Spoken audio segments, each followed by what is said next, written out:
राधे राधे, जय श्री कृष्णा। भक्तों, आप सभी का स्वागत है मेरे आज के इस वीडियो में। आज की वीडियो में मैं आप सभी के लिए बहुत ही पावन और मंगलमय कथा लेकर आई हूँ। सनातन धर्म की इस ज्ञान गंगा में आज मैं आप सभी श्रद्धालुओं भक्तों के सामने ज्येष्ठ मास के परम पावन महात्म्य का परम मंगलकारी अध्याय 16वां अध्याय प्रस्तुत कर रही हूँ। इस अध्याय के अंतर्गत आज हम सब श्रवण करेंगे संपूर्ण जगत को पवित्र करने वाली पतित पावनी माँ गंगा के पृथ्वी पर अवतरण की परम दिव्य और अलौकिक कथा। यदि आप सभी को यह कथा अच्छी लगे तो आप इसको लाइक करें और शेयर करें। यह धार्मिक कथा हमारे सभी दुखों को समाप्त कर देगी और हृदय को पावन कर देगी। तो आप सभी को अगर यह कथा अच्छी लगती है तो अपने सगे संबंधियों के साथ भी इसे ज़रूर से शेयर करें। और यदि आप इस मेरे चैनल पर नए हैं तो इसको आप सब्सक्राइब कर लें। और साथ ही धर्म और अध्यात्म से जुड़े रहने के लिए आप सभी का दिल से आभार। आज की कथा प्रारंभ करते हैं। आप इसे पूरे भक्ति भाव के साथ सुनें। कुपिल मुनि और राजा सगर की कथा इस परम पावन अध्याय में संपूर्ण गंगा अवतरण की परम पावन कथा का अत्यंत ही सुंदर और विस्तृत वर्णन किया गया है। कथा के अनुसार सूत जी महाराज कहते हैं कि हे परम आदरणीय ऋषियों, एक समय की बात है जब साक्षात नारायण के अंश भगवान कपिल मुनि के आश्रम में राजा सगर और अन्य ऋषिगण उपस्थित हुए। तब परम ज्ञानी कपिल मुनि ने राजा सगर और वहां आए हुए समस्त ऋषिगणों की मंडली से अत्यंत ही कौतूहलपूर्वक पूछा कि हे श्रेष्ठ जनों, आप सब कौन हैं? आप लोग कहाँ से आए हैं तथा इस घने वन में मेरे इस शांत आश्रम के पास आपके आगमन का मुख्य कारण क्या है? कृपा करके आप मुझे बताइए। कपिल मुनि के ऐसे सौम्य वचन सुनकर वे समस्त ऋषिगण हाथ जोड़कर अत्यंत ही विनम्र भाव से कहने लगे कि हे साक्षात नारायण स्वरूप भगवान, यह जो आपके सम्मुख भूतल पर अत्यंत ही दीनहीन अवस्था में गिरे हुए हैं, ये कोई साधारण पुरुष नहीं है, अपितु परम धर्मात्मा प्रजा पालक राजा सगर हैं।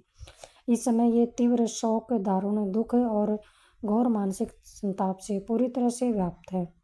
व्याकुल मन से आपके चरणों की शरण में आकर गिरे पड़े हैं। हे प्रभु, इस प्रतापी राजा के इस असीम दुख और कष्ट का जो मूल कारण है उसे आप कृपा पूर्वक श्रवण कीजिए।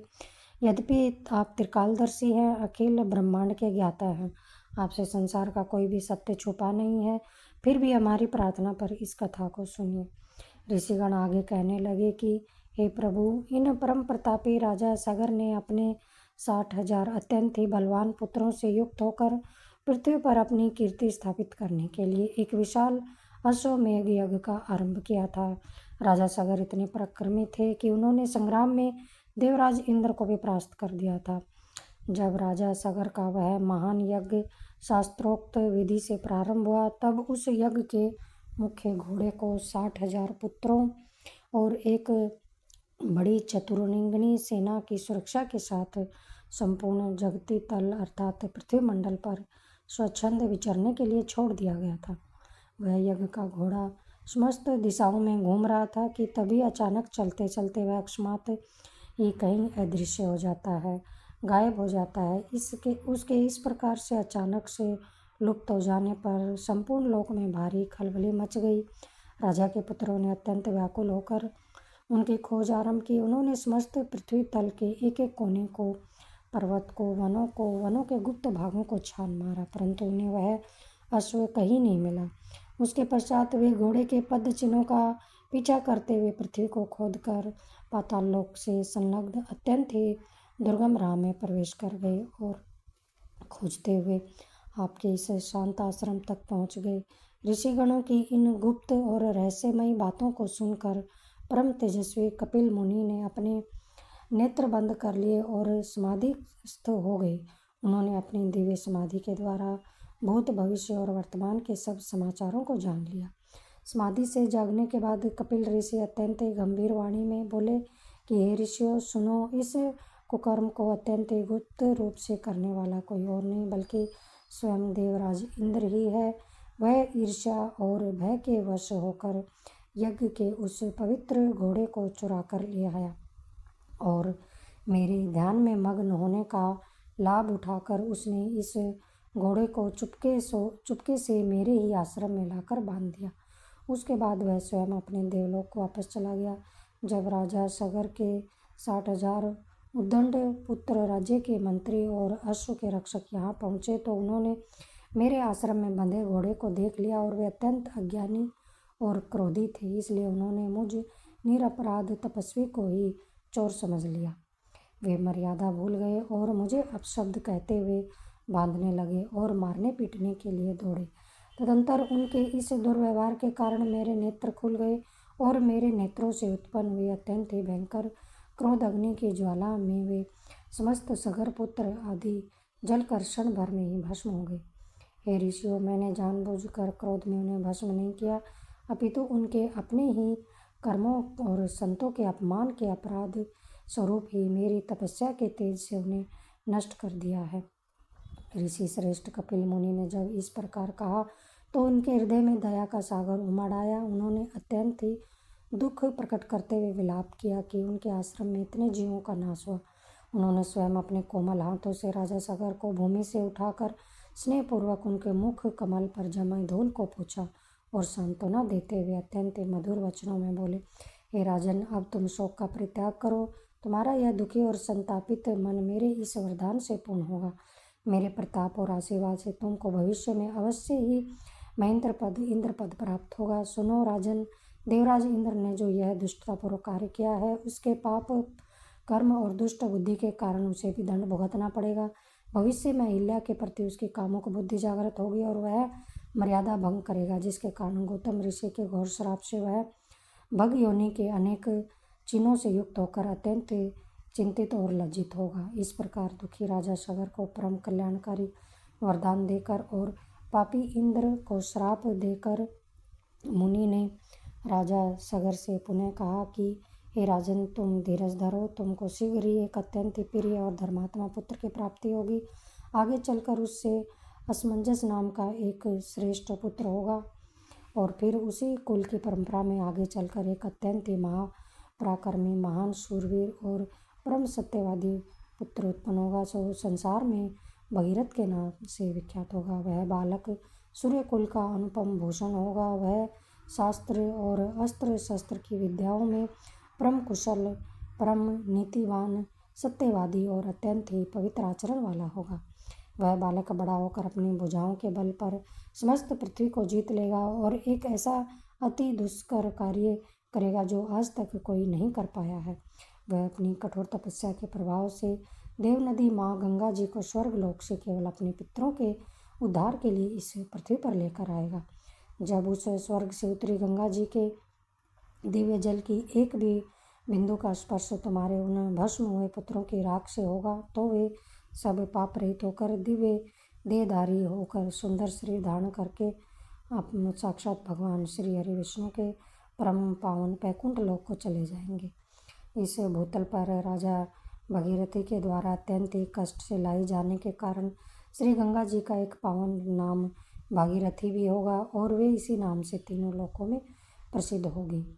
राजा भगीरथ का जन्म और तपस्या महात्मा कपिल ऋषि के मुख से इन अत्यंत ही मंगलकारी और सांत्वनापूर्ण वचनों को सुनकर राजा सगर के हृदय का सारा शोक दूर हो गया।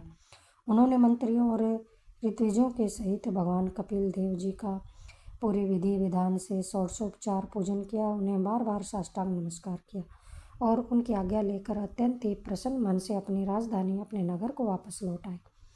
इसके पश्चात काल की गति के अनुसार बड़े कष्ट के साथ कुछ समय बीता। एक दिन अत्यंत ही शुभ घड़ी, सुंदर नक्षत्र और श्रेष्ठ मुहूर्त में राजा सगर के घर में उस प्रतिज्ञाबद्ध पुत्र का जन्म हुआ।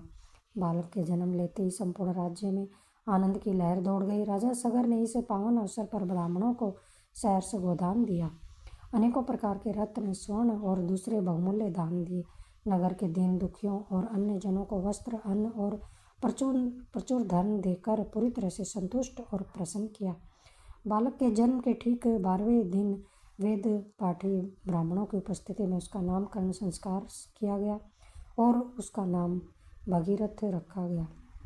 वह दिव्य बालक शुक्ल पक्ष के द्वितीय के चंद्रमा की भांति प्रतिदिन कला दर कलार बढ़ने लगा। उसकी आवाज़ चारों ओर फैलने लगी। जब बालक का जनेऊ संस्कार का समय आया तो राजा सगर ने कुल की परंपरा के अनुसार विधिवत अपने प्रिय पुत्र का उपनयन संस्कार संपन्न कराया। वह राजपुत्र भगीरथ विलक्षण बुद्धि का स्वामी था। वह अभी अपनी आयु के 16 वर्ष ही पूरे कर पाया था कि उससे पूर्व ही वह हाथी की सवारी, घोड़े की कला, रथ संचालन, धनुर्विद्या आदि समस्त 64 विद्याओं और कलाओं का पूर्ण ज्ञाता हो गया। राजा सगर और उनके मंत्रियों ने जब भगीरथ को समस्त दिव्य गुणों से परिपूर्ण प्रजा का प्रिय राज्य के भारी दायित्व को वहन करने में पूरी तरह समर्थ और महान तेजस्वी जाना तो मंत्रियों के साथ विचार विमर्श करके भगीरथ का राज्य अभिषेक कर दिया। अपने पितामह राजा सगर का राज्य और आशीर्वाद पाकर राजा भगीरथ समस्त भूमंडल की प्रजा का अपने पुत्रों की भांति अत्यंत ही वात्सल्य और धर्मपूर्वक पालन करने लगा। स्कंद जी आगे कहते हैं कि हे श्रेष्ठ विप्रो, उसके पश्चात राजा भगीरथ ने कई वर्षों तक निष्कंटक और न्यायपूर्ण राज्य किया, परंतु एक दिन जब उन्होंने अपने पूर्वजों अर्थात सगर के 60,000 पुत्रों की असमय मृत्यु और पाताल लोक में उनकी बिना सद्गति के राख का पूरा समाचार सुना तो उनका हृदय अत्यंत ही विदीर्ण हो गया। वे इस नश्वर संसार और राजपाट के सुखों से पूरी तरह उदासीन हो गए। उनके मन में केवल अपने पितरों के उद्धार की व्याकुलता जाग उठी। उन्होंने तुरंत ही अपने समस्त ऐश्वर्यशाली राज्य, राजकोष और प्रजा की जिम्मेदारी को पुनः अपने वृद्ध पितामह राजा सगर के चरणों में समर्पित कर दिया और उनसे विनम्रतापूर्वक आज्ञा लेकर घोर तपस्या करने के लिए नियमित तपोवन की ओर प्रस्थान कर दिया। राजा भगीरथ ने देवों के देव महादेव भगवान शिव जी को प्रसन्न करने के लिए अन्न जल का पूरी तरह त्याग कर दिया। वे निराहार रहकर अपने चंचल चित्त को एकाग्र कर भगवान शिव की परम प्रिय पंचाक्षरी विद्या अर्थात ओम नमः शिवाय महामंत्र का निरंतर अखंड जाप करने लगे। तपस्या की पराकाष्ठा देख के वे दिन और रात बिना थके बिना रुके केवल एक पैर पर खड़े रहे।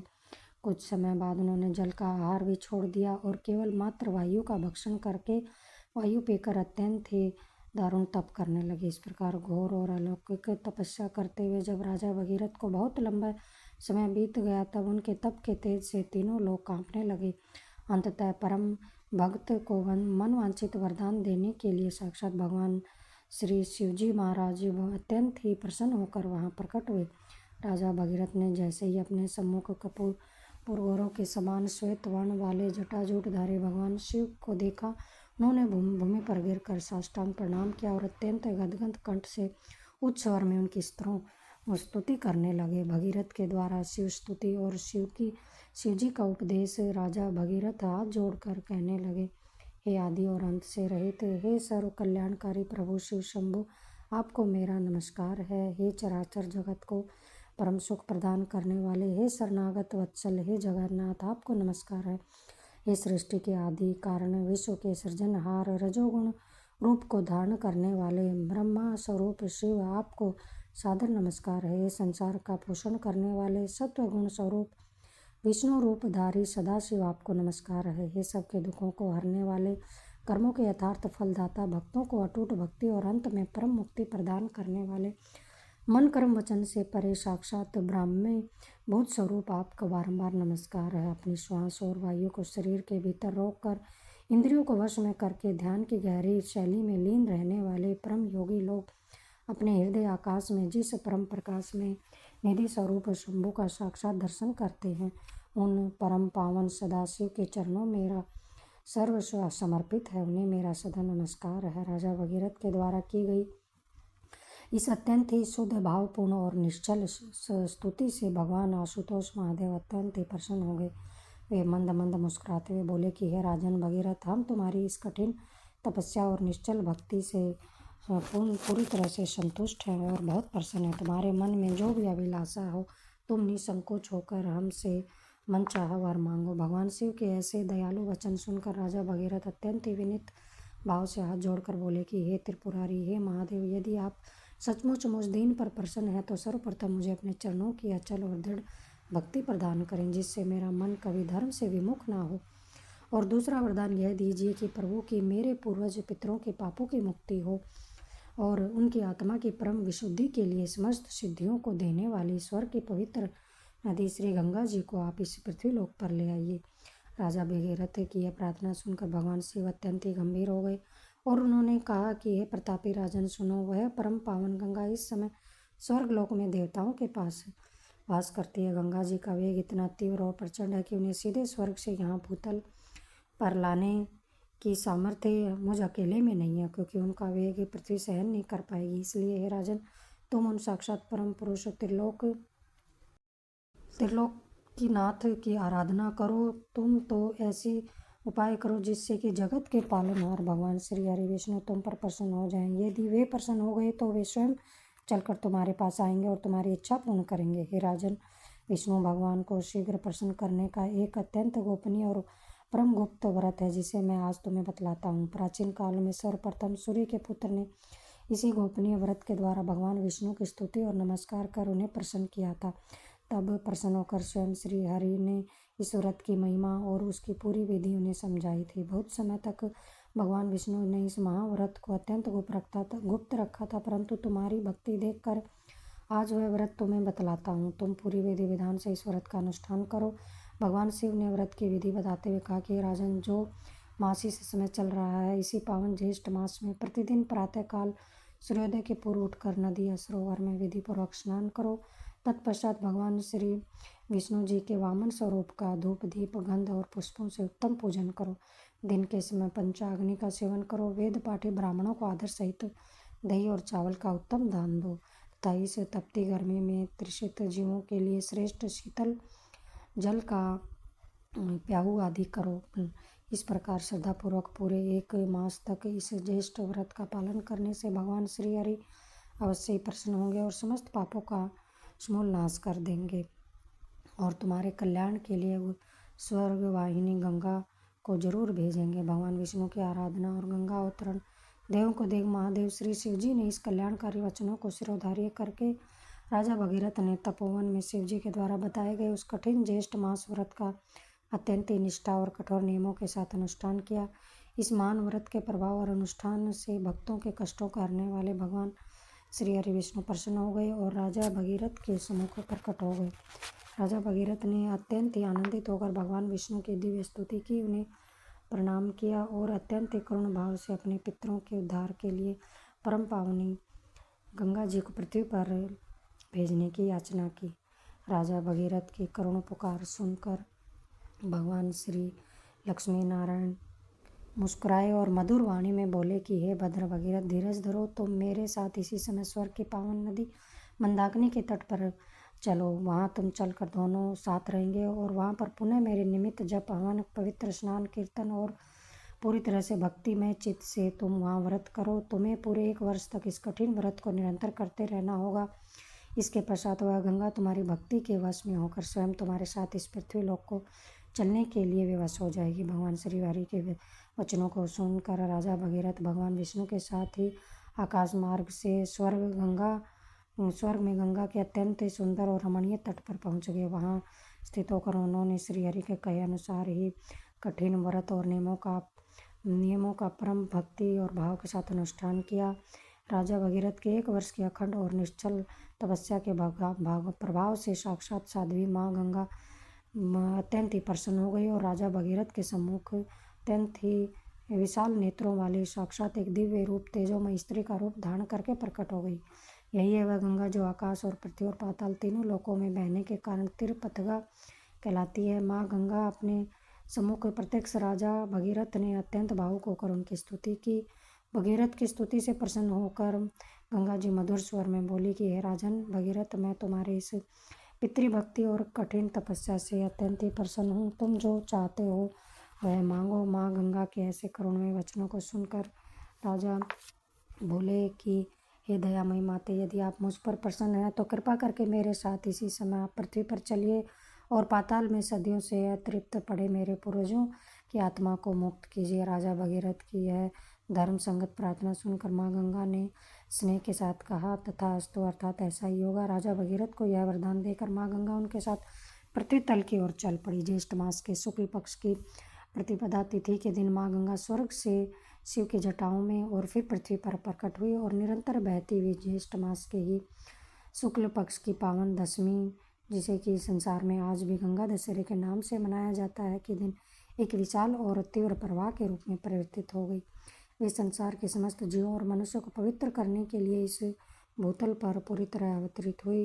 उसके पश्चात राजा भगीरथ आगे आगे और अपने दिव्य रथ पर चले और माँ गंगा उनके रथ के पीछे पीछे पद चिन्हों का अनुसरण करते हुए आगे बढ़ी। इस प्रकार राजा भगीरथ माँ गंगा को पाताल लोक से उस स्थान तक ले आए जहाँ उनके 60,000 पूर्वजों की भस्म पड़ी थी। जैसे ही श्री गंगा जी के परम पवित्र और दिव्य जल का स्पर्श राजा सगर के पुत्रों की उस राख सेवा, वैसे ही समस्त पितर अपने सारे पापों से मुक्त हो गए और वे तुरंत ही परम सुंदर प्रकाशमान दिव्य देहधारी होकर विमानों में बैठकर राजा भगीरथ को आशीर्वाद देते हुए साक्षात भगवान श्री हरि विष्णु के परम धाम वैकुंठ लोक को चले गए। आज का यह अध्याय आप सभी को कैसा लगा? यह पावन कथा आप सभी को किस प्रकार सुनने में आनंद आया? आप सबका क्या भाव है? यह सब आप मुझे कमेंट करके ज़रूर बताएं। जय श्री कृष्ण।